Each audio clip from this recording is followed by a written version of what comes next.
I'm going to start with the front of the garden where you first come in the gate, and this little bed under the kitchen window, which gets almost no rain because it's in the shadow of the porch. But at the moment it's full of wallflowers that I grew from seed last year, and the beautiful Welsh poppies, which I got seed from my mum. I threw it around for years before it actually took, and now they are absolutely everywhere. You might be able to hear in the background my chickens. Every time I appear they think I'm going to feed them, so they're calling out to me for some food.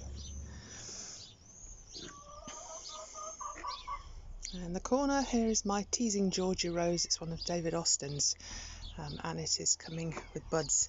For me, one of the great joys of gardening is waiting. The anticipation when you see that first colour appearing is absolutely wonderful. And since they've already introduced themselves, I'll show you my chickens, named by my daughter. The grey one's called Mulligan and the white one is Lafayette. She'd just been to see Hamilton. And the black one, rather grandly, is called Raven Mystique because she's a big science fiction fan. They have a second-hand igloo which I bought online from eBay, which has been a great buy. It's easy to clean. If you're wondering why there's all this netting, Mulligan has a very bad tendency to try and escape and go into the neighbours' gardens. I'll start with what I call my secret garden, probably because it's the bit that's looking best at the moment.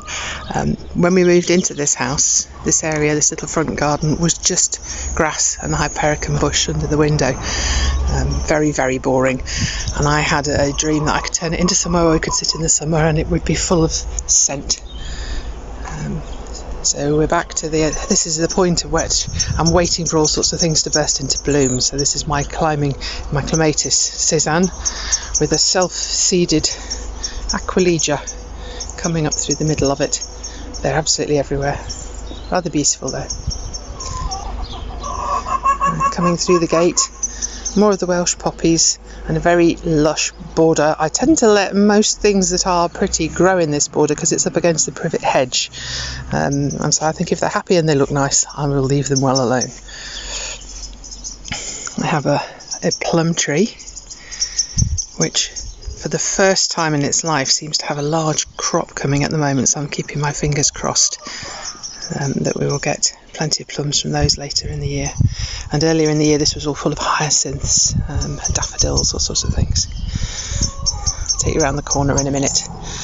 Under the window is my very small rose garden.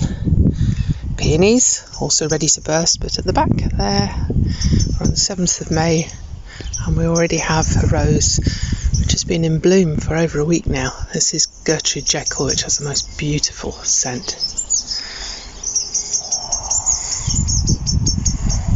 I love the lushness of the new rose leaves. They're so soft and tinged with red. This is an allium. I did put foxgloves in this bed when we first moved in, and they went beautifully with the purple of these alliums, but the foxgloves are thugs and they took over. I had to get rid of them, take out all the seedlings that followed for a couple of years. Oh, and this is smudge, or it was smudge. More peonies, and this is the area where I like to sit. It's absolutely glorious of a summer evening. I come out here with a glass of wine or something and listen to the blackbirds, watch the house martins and the swifts and swallows go overhead until the sun's gone down far enough for them to disappear. And then in the past we've had bats. I haven't seen them for a couple of years. I do hope they come back again. So round the corner a little bit further. This wall was completely blank when we moved in, and it was a real heat trap. It was very unpleasant to be here in the hot sun because it faces full west, this little corner. So I've grown honeysuckle and jasmine up. Needs trimming back every year to stop it going through the roof. But with the roses, it is a wonderful, wonderful place to sit in the summer with all the scent. And then my little washing up basin pond, so there's a little source of water, and it's nice to sit on this bench sometimes and just look down into the water and see it teeming with life. I have a new clematis coming up the back there, so again, that's anticipation for when that appears. And these are my giant lilies, which grow up through the growth of the honeysuckle. And by complete serendipity, they match the colours of the honeysuckle, sort of cream and yellow and red, so I hope I'll be able to show them to you later in the year.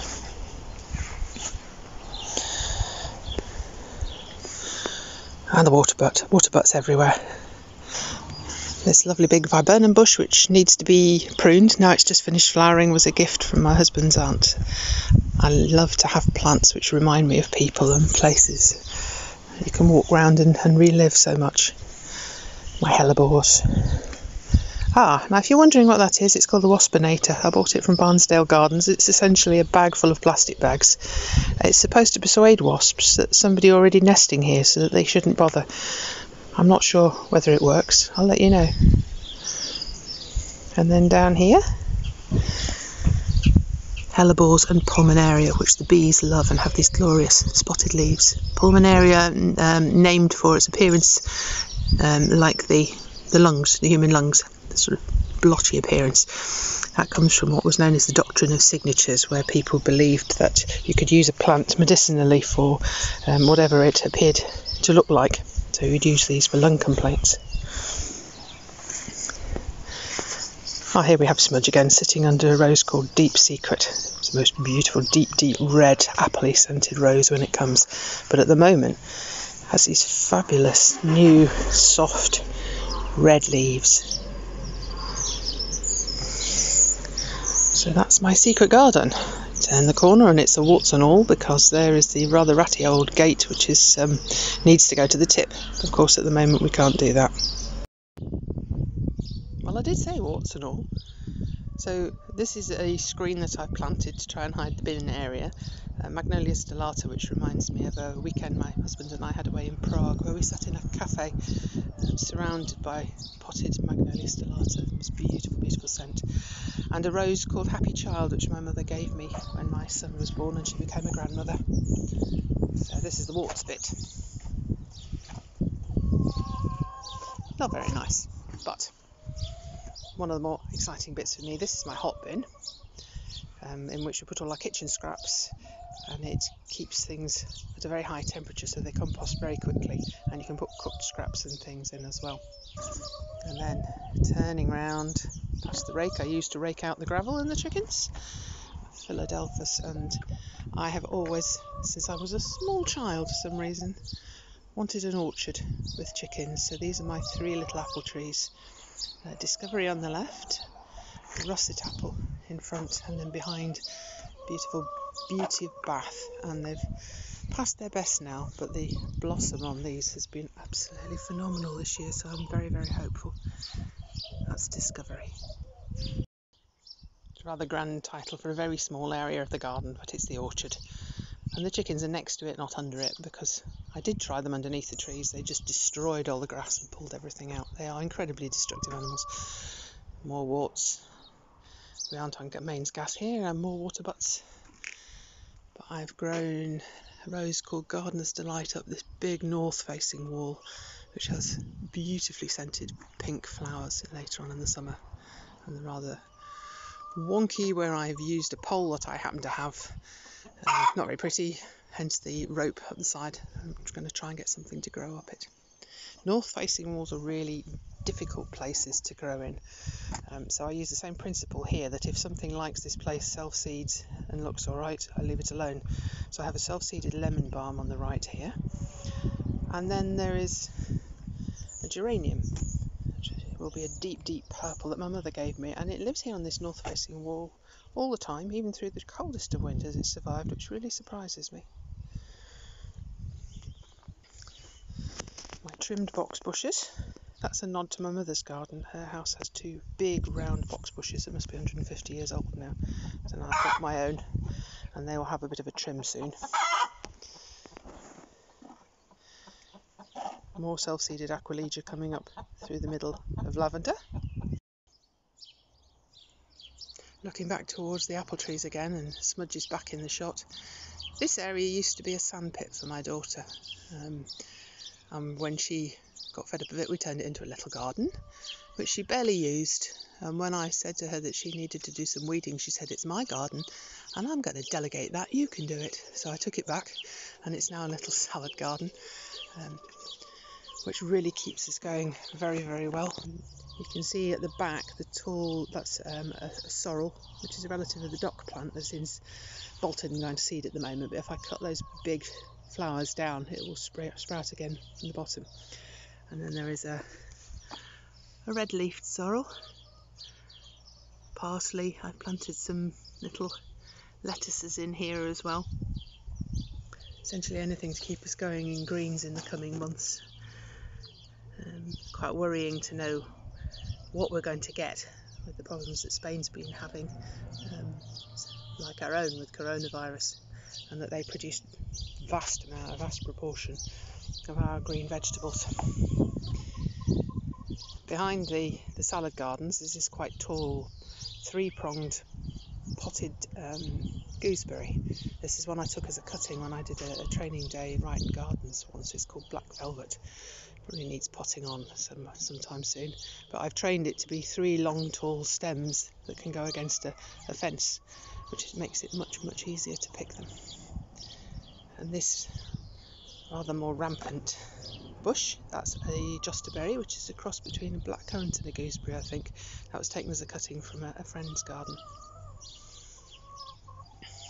One of the things that really drives me most nuts about this garden, it's a very long thin triangle, and it has this big Leylandii hedge. It's very tall, which just sucks all the goodness out, so we need to do quite a lot of watering, and it's been a struggle to find things that will grow at the base of it. So you'll notice there are lots of iris leaves there. They love being on the south facing dry slope, and this is a creeping rosemary at the bottom. I have roses in here, which do mean that I have to keep slushing all the washing up water on them regularly to keep them going, and bluebells. I love bluebells in a bluebell wood, but they're not supposed to be here, and it's a big job every year to remove all the bulb leaves. There's also in there crocuses and narcissi and snake's head fritillaries, and you can see the remnants there of crown imperial, so it'll be another year before I can show you those, but they're glorious. And this is my hyssop plant, just leaning forward over the wall there. More bluebells. Not such a problem there, but I will ripple out a lot this year so that they don't get too excited. You can just see the coal frames behind. And in the foreground you've just missed what I call my Slovenian tulips. I went on a work trip to Slovenia and was given some tulip bulbs when we visited the Arboretum in Ljubljana, and they've come back every year. They're sort of a creamy apricot with pink stripes like a raspberry ripple. Beautiful. My herbs just outside the garden. Sage. The rosemary, whose blossom has been stunning this year. Absolutely beautiful, and the bees go crazy for it. French tarragon. You might wonder what these little white packets are. This is maybe one of my bonkers ideas. We ordered meat yesterday and it came with huge amounts of packaging. These little plastic packets full of frozen water. So I've put one of them in each of my containers on the patio and bodged a hole in it so that it can leach out slowly and water them. So later today, that is a job I am going to do. I'm going to collect them all up before they blow away. And this is a tea tree bush. Looking a bit sad at the moment. It will come back later in the year. Beautiful bright green feathery. I think it's Australian. I took leaves from it last year, dried them and made them into bath salts for my husband who loves it. Fence post just before lockdown. Somebody was going to come and mend our fence for us. So somewhere there is a bag of cement as well, which is waiting for him to be able to come back. Rest of the patio. Veg bed raised to the left by the greenhouse. Talk about that in a little while. Oil tank. And the boiler shed, very boring, all that kind of stuff. Let's get back to the plants. I've just put out my hanging baskets, which have tumbling Tom tomatoes in, so hopefully we'll get a good crop from those this year. A self-seeded white buddleia, which was rather beautiful. It appeared in a pot with something else, so I've kept it and I'm going to take it to our community allotment at some point. And then hostas. This is, it has to be said, a pretty ugly house. It's a big brick box. It's not what I would have wanted, so I've tried to mask the back of it with pots and things, so geraniums and erigeum. I'll come back to those later when they've got something worth looking at, but a little gem down here. Lily of the Valley. That's a scent that reminds me of my grandmother. Down the side of the veg bed I've got my strawberries. That gradually disintegrates into almost no soil at the far end, so I've got some alpines there. This needs some serious work. And you'll just be able to see there my other cat, Nala. Poor old lady's rather poorly, but she loves to sunbathe. Not a beautiful area by the back door, but it will be much nicer later. This is my new hose pipe. I got sick and tired of the plastic hose lock, so I've invested on one that expands and has got nice brass fittings. I get excited by some strange things. More little water packs, white lilies. I think what's interesting here is the self-seeded Phacelia, which has popped up lovely feathery leaves, and later in the year it will have blue flowers, which you can also use as a green manure, and the bees go crazy for that.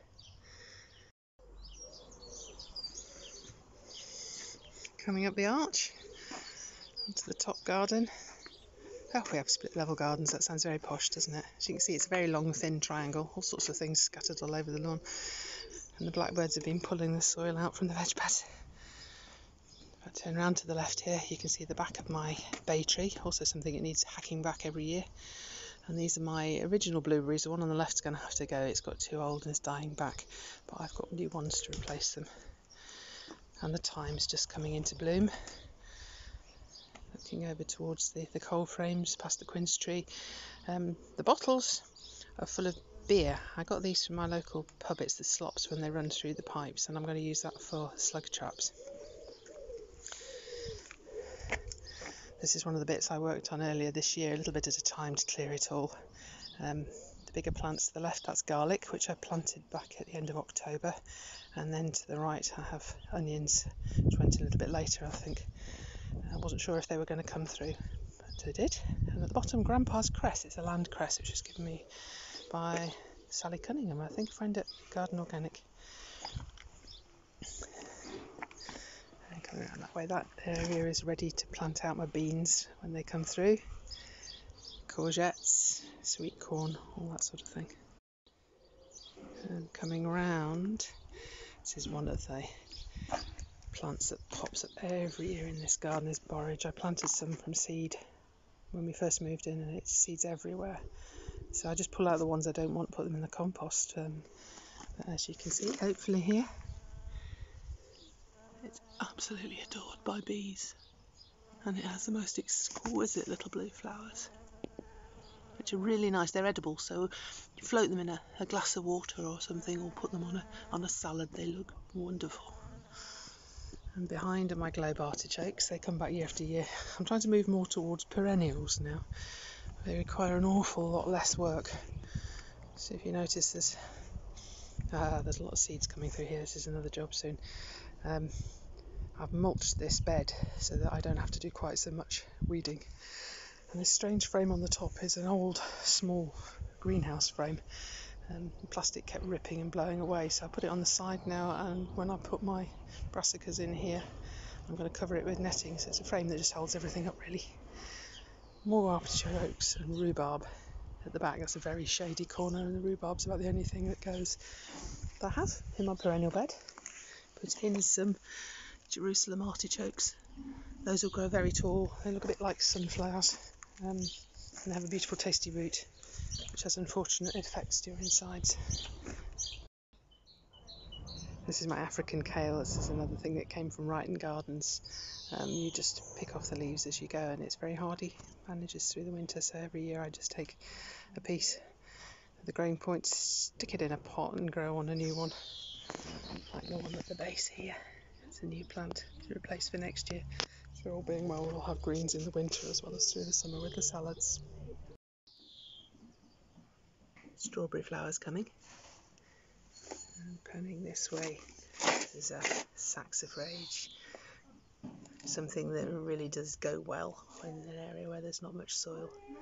London Pride, a giant dandelion, and in the corner another uninvited resident of this garden, but very beautiful violets which just pop up absolutely everywhere. Another plant that self-seeds everywhere is alpine strawberries, and one of the fun things with that is just to rustle through the leaves and find the berries all the way through the summer.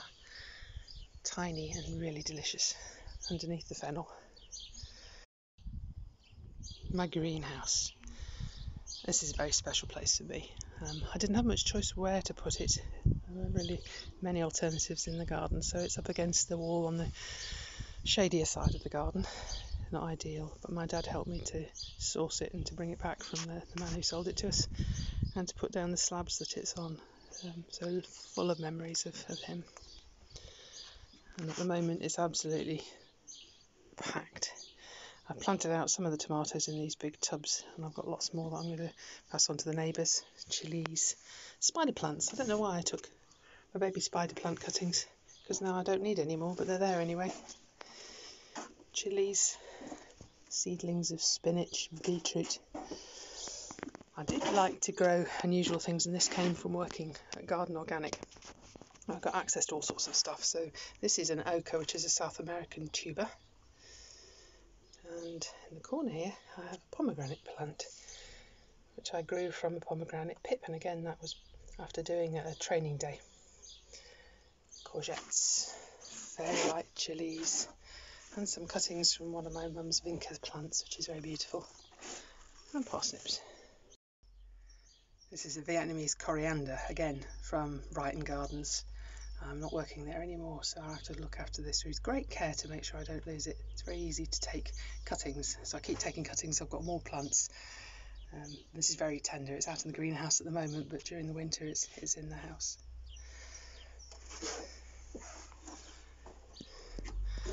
Lots and lots of stuff stored in here. I don't have a great deal of storage, so I have to have shelves packed with all sorts of things. More warts and all. Somewhere to keep my bamboos. This is the bee nuke. I started learning to do beekeeping a couple of years ago, and this is for bringing on a new colony. And this is my other little washing up basin garden, and I put an old ridge tile next to it, which is sort of a haven for hedgehogs or frogs or anything else that needs it. This is a bit of a nightmare corner where I get a lot of twitch coming in from next door's garden, so I've just cleared that out last week. It was very satisfying. Evening on my hands and knees, just nose down in the soil. Cotonia aster was a gift from my mother, grown from seed. Badlia, and a self-seeded Solomon seal.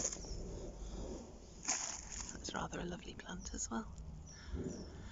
And cuckoo pine behind. I don't know if that was planted by somebody before or if it's just from the wild, because there's a lot of it around here. Probably from when this was just a field.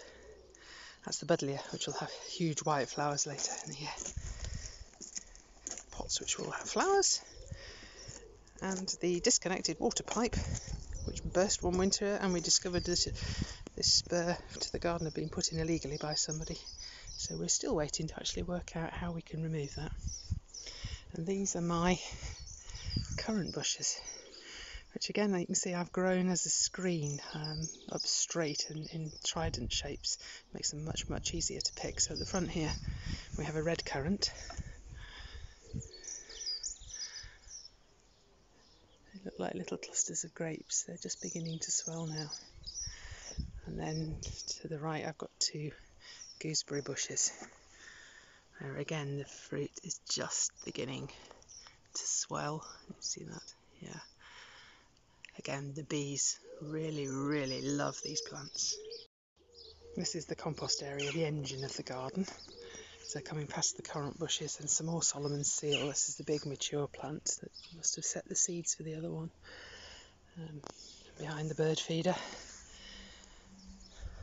I've only got the seed at the moment, no fat balls for them, I'm afraid, with lockdown. This is my other apple tree, which is a Blenheim orange. This is one that friends grow in their garden. I loved it so much, I wanted to put one in mine. And then in the corner here, past the bird seed, this is my comfrey patch. Comfrey is a fantastic plant. The leaves, if you soak them in water, make a really good all-round plant feed for nothing. And they have these lovely, lovely flowers. And again, that's a good one for the bees. This is a variety called Bocking 14. For anybody who knows a bit about these things, it was developed at Wrighton Gardens by Garden Organic. It was part of the foundation of why Garden Organic was set up. Was on research into plant nutrition and comfrey. And Bocking 14 doesn't set seed, so it doesn't spread everywhere. That's my leaf mould pile, sitting in the netting, rotting down. Good soil improver, and I use it for seed compost. And my Dalek compost bins at the back. My compost turner, which is like a big corkscrew. There, you can see it better now. You turn the handle and it goes down into the compost and you pull it up. That is a flipping hard job, which I haven't been able to do for several years, and my husband's taken on, but now I can begin to do it again. I'm getting stronger. More rhubarb. And the raspberries, this is a bed that was in a real mess until last week. I've cleared out all of the weeds. I've repaired the posts that support the raspberries. There was a rat run, went right underneath all the raspberries, and they were doing very badly for a while, so hopefully we sorted that out too. We don't put kitchen scraps in any of the compost now, even the veg peelings. And to the shed. Little insect house, given to us by my mother-in-law, and red mason bees have just started moving into that. There's a red mason bee just coming in now into one of these little tubes where they're going to lay an egg, and then they fill the end up with mud. You can see just there. A mason bee is worth 120 honeybees as a pollinator. Very hard-working little creatures. Water bins, recycled old bin turned into a water butt. These are beds made of pallet collars. And I've planted them up with broad beans, which were put in October, and are in full flower now. More bee magnets, and at the base you can just see coriander coming. I tend to reuse a lot of stuff. This is a very odd looking bed. At the back of it is a big sheet of glass that I salvaged from our village shop when they threw it out. And the bed is covered with the top of our old guinea pig cage. Unfortunately they died this year, which means that the lawn is much, much nicer. But don't tell my daughter that. And there are carrots in here, and I'm not sure why that's sitting on the top. That is an old lid from a fire pit, which I think could go now. I've stopped growing in tyres, so I'm waiting to get rid of those as well, and that's the remnants of the roofing felt from the shed. Unfortunately, my bee colony died over last winter. Being a novice, they managed to starve because I did the wrong thing, so I'm going to try a new colony this year. This one's sitting waiting to go back to the place where it lives in my mum's garden, and it's being used as a stand for my little trays of flower seedlings, which is lobelia and alyssum and phacelia. The last part of this tour now. This bed started life as a frame that was on top of a hotbed. I started with a great enthusiasm building this, but you have to borrow enough manure to fill a square that's 6 feet across, 6 feet by 6 feet, which is a huge amount, and it was just as I was beginning to get ill and I had to give up. So now we just have this filled with the soil, and it's full of salads, spinach coming, lettuce, pea shoots, radishes, all sorts of things. And I have peas in these buckets. These are self-watering buckets. I'll post something on the website about how to do those, but essentially it's a double layer with a brick between them, holes in the top one, so that the roots can reach down into the water reservoir underneath. And irises that came from my mother. These ones are getting close to popping, and they're beautiful apricot colour with a red beard, and they smell of apricots. And that's more or less it, really. I'll take you down a panorama and you can see it in all its messy glory. With the hammock. Trying to get the kids to come out in the hammock. Sometimes successful in the back of our rather hodgepodge of a house. If you found this video helpful, please do click on like below and subscribe to my channel. You might also like to hop across using the links to my Facebook or LinkedIn pages where you'll find much more content.